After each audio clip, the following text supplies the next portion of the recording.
Ever felt like asking a favor from a friend, family, or colleague without sounding needy?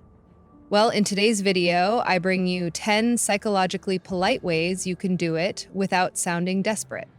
But before I tell you these ways, please be sure to subscribe and hit that notification bell icon, because if you don't, you will probably never see us again. First up is to offer something first. Imagine this: you help a colleague with a small task, maybe proofreading their report. Later, when you need a favor, say for a last-minute presentation, they're much more likely to say yes. This dynamic is rooted in the principle of reciprocity, a powerful psychological phenomenon where people feel compelled to return favors. And studies have shown that when you give first, it creates a bond of trust and goodwill. For example, a research paper published in the Journal of Personality and Social Psychology found that when individuals provided help to others, they were more likely to receive help in return later on.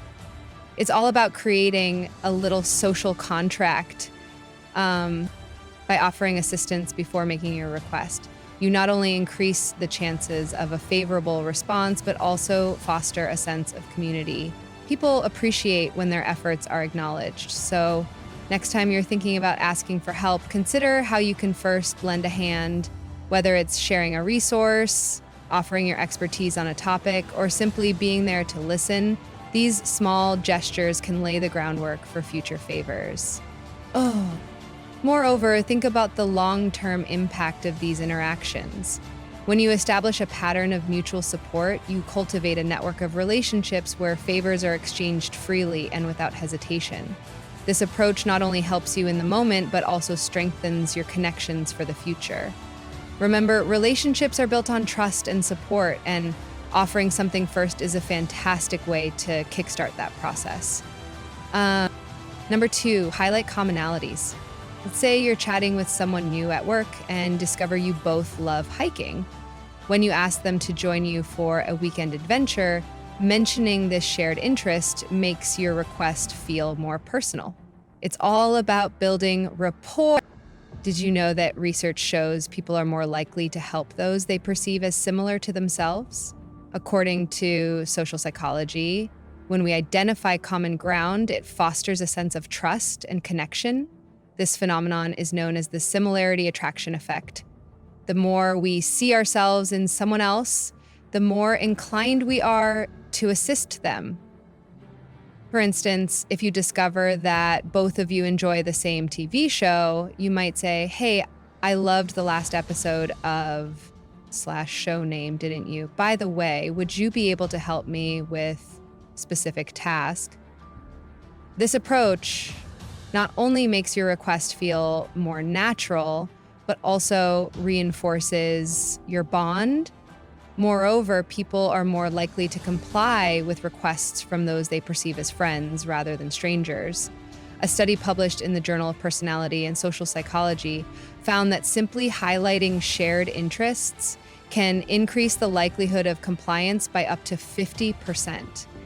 So whether it's a favorite hobby, sports team, or even a shared workplace experience, use that to your advantage. You can take this a step further by engaging in activities that ignite those commonalities. For example, if you both enjoy cooking, suggest a cooking class together or share recipes. This not only strengthens your relationship, but also creates a context where asking for favors feels more organic.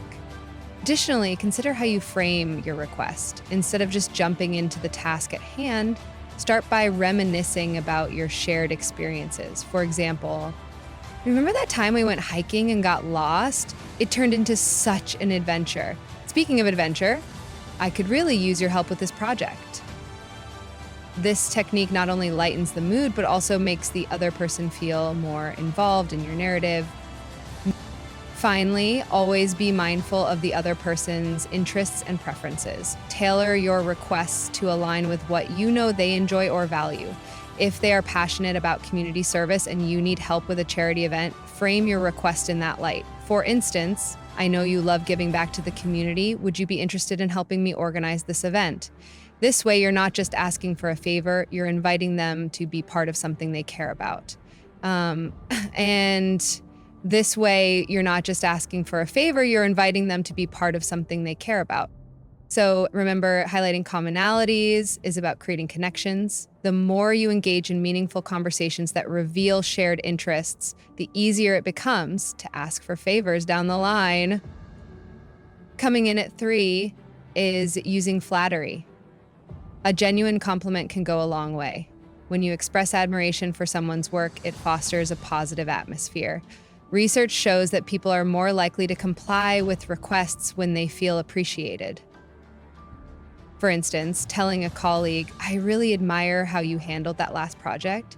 Your attention to detail is impressive," sets a warm tone. By recognizing their strengths, you not only boost their mood, but also create an emotional connection. This connection can be a powerful motivator for them to help you. Flattery works because it taps into our basic human desire for acceptance and validation.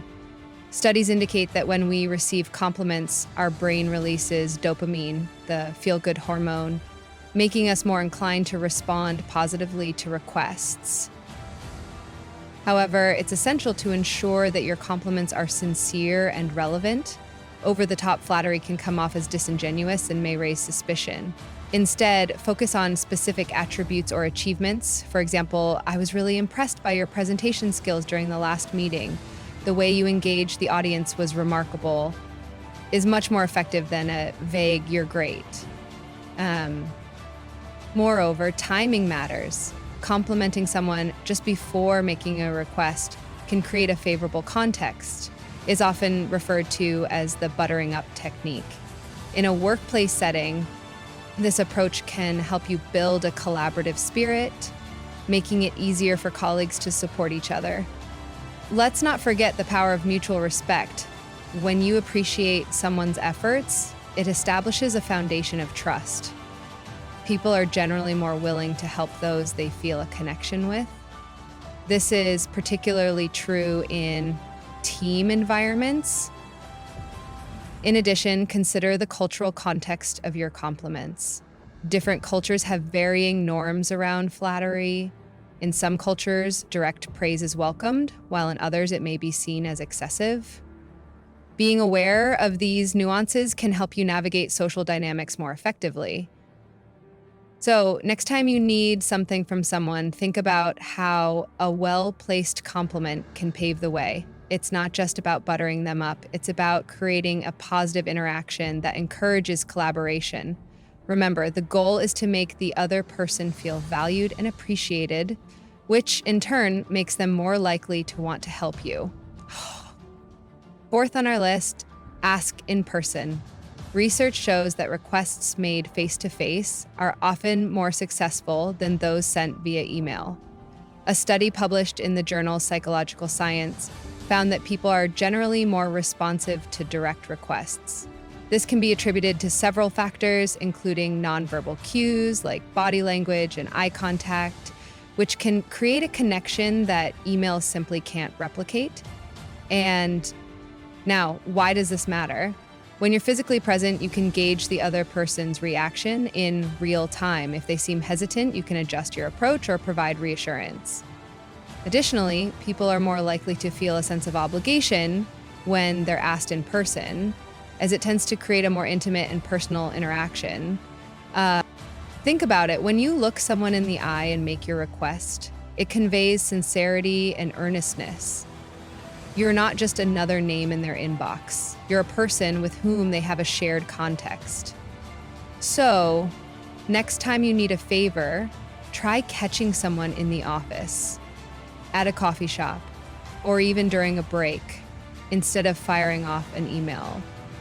And it's not just about the request itself. The environment matters too. Choosing a relaxed setting, like during a coffee break or a lunch hour, can make your request feel less pressure-filled. Interestingly, studies have shown that the more we interact with someone, the more we begin to like them, a phenomenon known as the mere exposure effect. This means that the more you engage with someone, the more rapport you build, increasing the likelihood they'll want to help you when you ask for a favor. Incorporating this tactic can enhance your interpersonal skills and improve relationships. By creating opportunities for in-person interactions, you naturally make it easier to ask for help in the future. So remember, the next time you need assistance, don't default to the convenience of an email. Make the effort to connect in person. It could make all the difference. Number 5, start with a small favor. This technique, often referred to as the foot in the door phenomenon, is backed by psychological research. The idea is simple. People are more likely to agree to a larger request if they've already said yes to something smaller. Why? Because agreeing to the first favor creates a sense of consistency in their behavior. People like to see themselves as helpful or cooperative, and saying yes reinforces that self-perception. Let's break it down with an example. Imagine you're working on a big project and you'll need someone's help reviewing it later. Instead of asking for that huge favor up front, start small. Maybe ask for their opinion on a single slide or idea. Once they've invested a little time and energy, they're more likely to feel committed to helping you with the bigger task. Here's an interesting fact. This method has been used in everything from sales to activism. In one famous study, researchers asked homeowners to put a small sticker in their window supporting safe driving. A few weeks later, those same homeowners were far more likely to agree to install a large, unattractive billboard on their lawn with the same message, compared to those who hadn't been asked for the smaller favor first. The small favor created a sense of involvement and commitment. It's also great for building trust. Starting with a smaller request allows the other person to get comfortable with helping you, especially if you don't know them very well yet. For instance, if you've just met a colleague, asking them to grab coffee with you or share a quick tip about a work process can pave the way for asking for more significant help down the line. But here's the key. The initial favor has to feel manageable and natural. You don't want it to come across as manipulative. So tailor your request to what feels appropriate for the situation. If it's a friend, maybe start by asking for advice on something light. If it's a coworker, keep the first favor work and simple.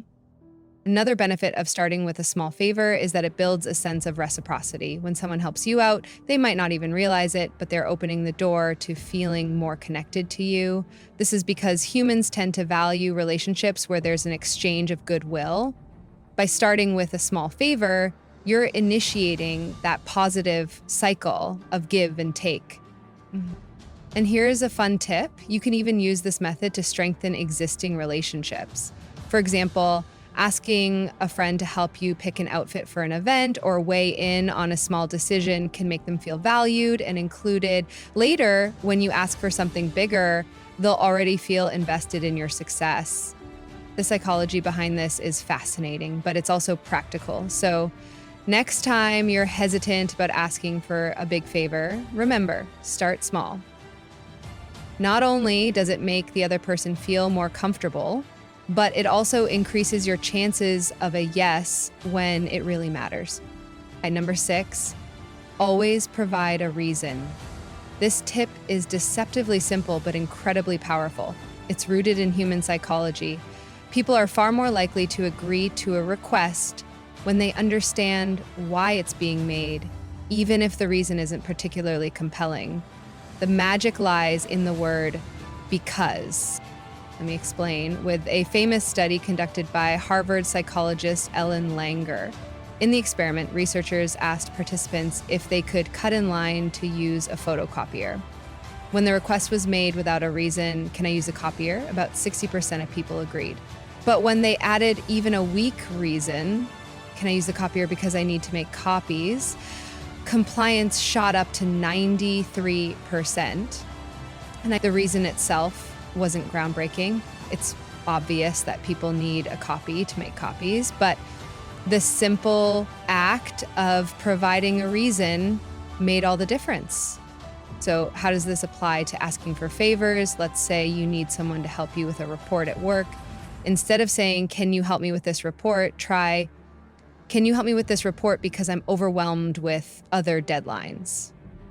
That extra explanation gives your request context and makes it harder for the other person to say no.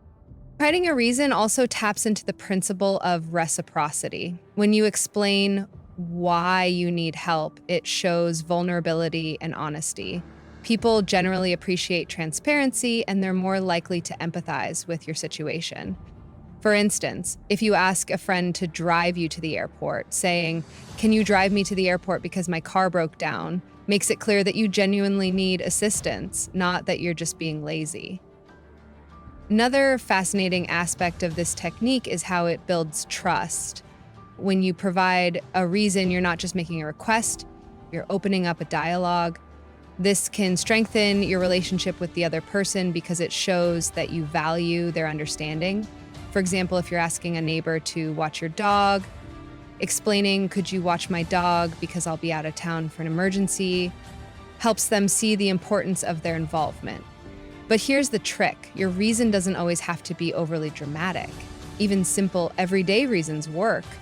Imagine asking a coworker to help you file some documents, saying, "Can you help me with these documents because I want to finish this project on time," is enough to make your request feel justified. Now, let's take it one step further. Combining this strategy with others on our list can make it even more effective. For example, if you're asking in person, like we discussed in tip 4, and you provide a reason, the personal connection plus the justification creates a powerful combination. Or if you start with a small favor, tip 5, and provide a reason, you're making it easier for the person to agree to your larger request later. Here's another interesting fact. Providing a reason can even work when you're asking for something unusual.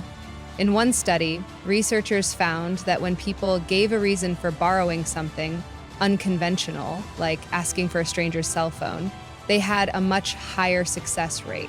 Why? The reason made the request feel less random and more legitimate. So the next time you're hesitant to ask for help, remember to use the magic word because. Whether it's a colleague, a friend, or even a stranger, giving a reason makes your request more relatable, justified, and ultimately harder to refuse. Just make sure your reason feels sincere and relevant to the situation. It's a small detail that can make a big difference. 7th on our list is give them an out. This is one of the most respectful and effective ways to ask for a favor without sounding needy or pushy. When you let someone know it's okay to say no, you're acknowledging their autonomy and respecting their time. This reduces the pressure they might feel and, ironically, makes them more likely to say yes. Here's why this works. People inherently dislike feeling trapped or obligated. When a request feels like a demand, it triggers resistance. By giving someone an out, you're removing that pressure and allowing them to help you on their own terms. For instance, instead of saying, "I really need you to help me with this," try, "If you're not too busy, would you mind helping me with this?" That subtle shift in wording shows you value their time and gives them the option to decline. Now, here's an interesting psychological insight. This technique taps into what researchers call the autonomy principle. Studies have shown that people are more likely to comply with requests when they feel like they're making the decision freely. By giving them an out, you're empowering them to choose, which often leads to a positive response. Let's take a practical example. Imagine you need a friend to help you move furniture over the weekend. Instead of saying, "Can you help me move this Saturday? I really need you," try, "Would you be able to help me move this Saturday? I completely understand if you're busy." That second version acknowledges their potential constraints and gives them the freedom to say no without guilt. Interestingly, because they don't feel forced, they're more likely to agree. Here's another fascinating fact. This approach can even strengthen relationships. When you show respect for someone's time and boundaries, it deepens their trust in you. They'll see you as someone who values their needs, not just your own. This creates goodwill, making them more inclined to help you in the future even if they can't assist this time. But wait, there's more! Giving someone an out also alleviates awkwardness for both parties. Think about it. Also alleviates awkwardness for both parties. Think about it. Nobody likes saying no.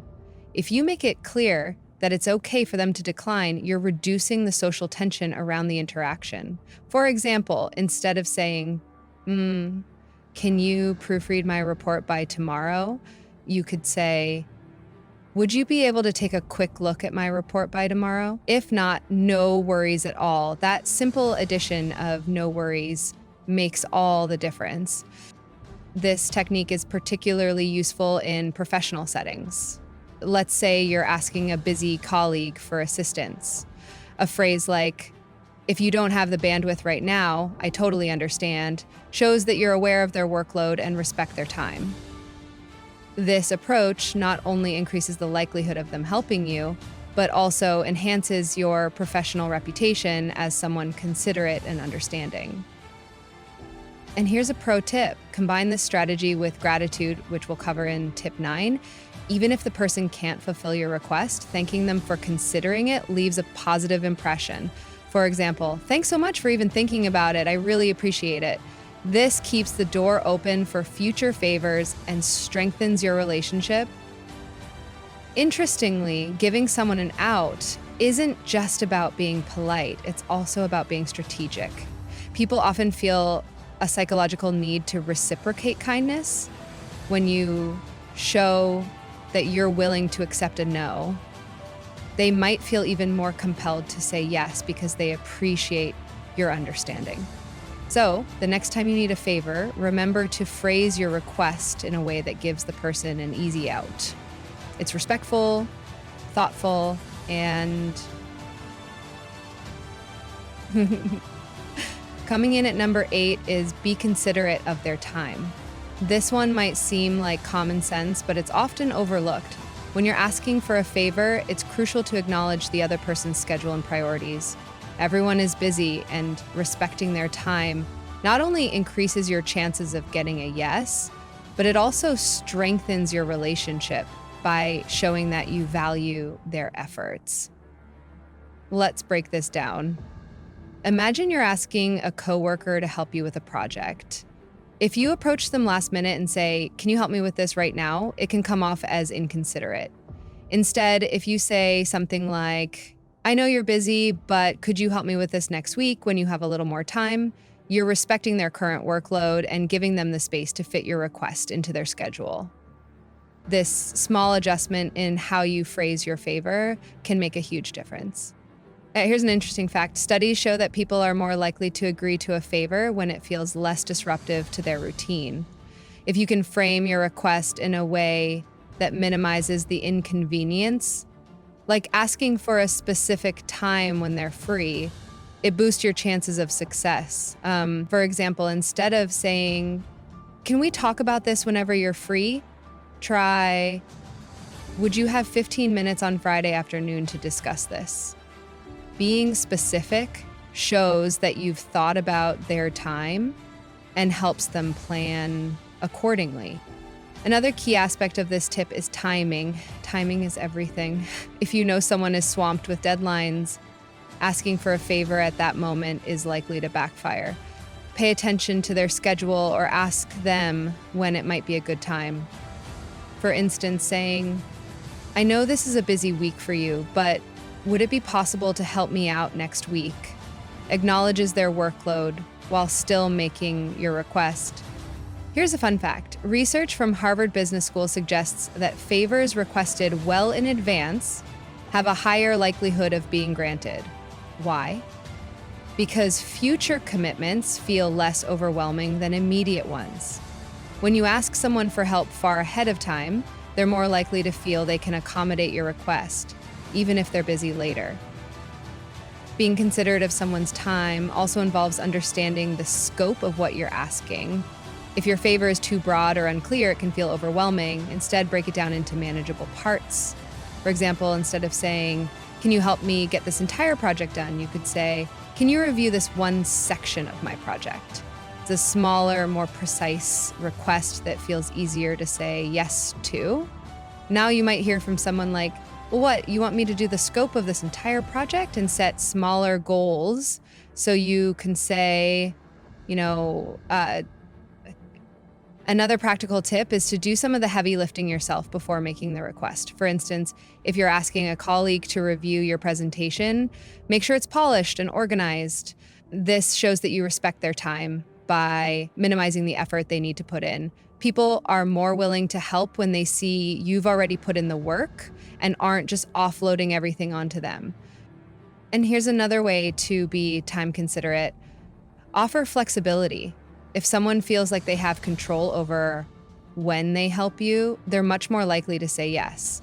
Saying something like, whenever you have time this week would be great, gives them the freedom to fit your favor into their schedule at their convenience. Lastly, being considerate of someone's time is not just about getting the favor, it's about maintaining a good relationship. When you show that you value their time, it builds trust and mutual respect. They'll remember how thoughtful you were, making them more likely to help you in the future. Plus, it just feels good to know you're not imposing unnecessarily on someone else. So, the next time you need a favor, think about how you can make your request as considerate as possible, ask at the right time, be specific, and show that you appreciate their efforts. This isn't just about getting what you need, it's about showing respect and strengthening your connection with the other person. Ninth on our list, and perhaps one of the most important, is express gratitude. This goes far beyond just saying thank you. Gratitude is a simple yet powerful tool that can leave a lasting impression, strengthen relationships, and even increase the chances of someone helping you again in the future. Let's explore why expressing gratitude is so impactful and how you can do it effectively. First, let's talk about why gratitude matters. Psychological studies have shown that expressing appreciation activates the reward centers of the brain, not just for the person receiving the gratitude, but also for the one expressing it. It creates a positive emotional connection between both parties, which can foster trust and goodwill. Think about it. When someone thanks you sincerely, you're more likely to feel valued and appreciated, thinking your reward will come as a surprise that you couldn't see coming. And that is why we think we should be appreciated, and we generally are as well, even when we think differently and aren't appreciated, right? That feeling often motivates people to continue helping in the future. Now, here's an interesting fact. A Harvard Business Review study found that people who express genuine gratitude are viewed as more likable, competent, and trustworthy. In other words, saying thank you doesn't just make you polite, it actually boosts your social currency. But what's even more fascinating is that gratitude can have a ripple effect. When someone feels appreciated, they're more likely to pay it forward and help others. So by expressing thanks, you're not just deepening your connection with one person, you might be contributing to a larger cycle of kindness. Here's another tip. Gratitude doesn't have to be limited to words. If someone goes out of their way to help you, consider writing a handwritten note or giving a small token of appreciation. A study by the University of Texas found that handwritten notes are perceived as more meaningful than digital messages because they require extra effort. For example, if a friend spends hours helping you move, a quick text might suffice, but imagine how touched they'd feel receiving a heartfelt card or even a small gift, like their favorite coffee or snack. Of course, in today's fast-paced world, digital gratitude is still effective, especially if it's personalized. Instead of a generic thanks for your help, take a moment to tailor your message. Say something like, "Thank you so much for helping me with the presentation. Your insights on the data really made a huge difference." This shows that you've noticed and valued their specific contribution. Because gratitude doesn't always have to come after the favor either. Try expressing appreciation before you even make your request. For example, you could say, "I really appreciate how supportive you've been in the past, and I'd love your advice on something." This not only sets a positive tone, but also reminds them that their effort has been meaningful to you before. Here's an interesting cultural insight. In many cultures, gratitude is deeply tied to social norms and relationships. In Japan, for instance, people often use the phrase "arigatou gozaimasu" not just for big favors, but for small acts of kindness, like holding a door open This emphasis on gratitude helps maintain harmony and respect in relationships. Incorporating a similar mindset into your own interactions can make a big difference. Let's not forget the long-term benefits of practicing gratitude. Research from the University of California, Davis shows that people who regularly express gratitude experience lower stress, better sleep, and even improved physical health. So, not only does showing appreciation strengthen your relationships, but it can also improve your overall well-being. Last thought. Gratitude is most impactful when it's authentic. People can tell when you're just going through the motions, so take a moment to reflect on why you're truly thankful. Whether it's their time, effort, or expertise, let them know exactly what you appreciated and how it helped you. A heartfelt thank you can go a long way in making someone feel valued and respected. So remember, gratitude isn't just a courtesy, it's a tool for building stronger, more meaningful connections. Whether it's through words, actions, or little gestures, never underestimate the power of a simple thank you. It's not just about closing the favor, it's about opening the door to a stronger relationship. And finally, we have maintain a positive mindset. This might sound simple, but it's actually one of the most underrated and powerful strategies when asking for a favor. Let's dive into why your mindset matters so much and how staying positive can make a world of difference, not just in getting a yes, but also in strengthening your relationships. And first, let's talk about the psychology behind positivity. When you approach someone with confidence, optimism, and a positive tone, you're actually influencing how they perceive you. Studies in social psychology show that people are more likely to help those who radiate positivity. Why? Because positivity is contagious. It creates a sense of comfort and trust. Think about it. If someone asks you for a favor while appearing anxious or doubtful, you might hesitate. But if they're upbeat, confident, and seem to believe in your ability to help, you're more inclined to say yes. Here's an interesting fact. Researchers at Stanford University found that when people approach others with a positive mindset, it activates a psychological phenomenon called the halo effect. This means people are more likely to view you as likable, competent, and trustworthy, qualities that make them more willing to help. So when you're asking for a favor, your attitude matters just as much, if not more, than the words you use.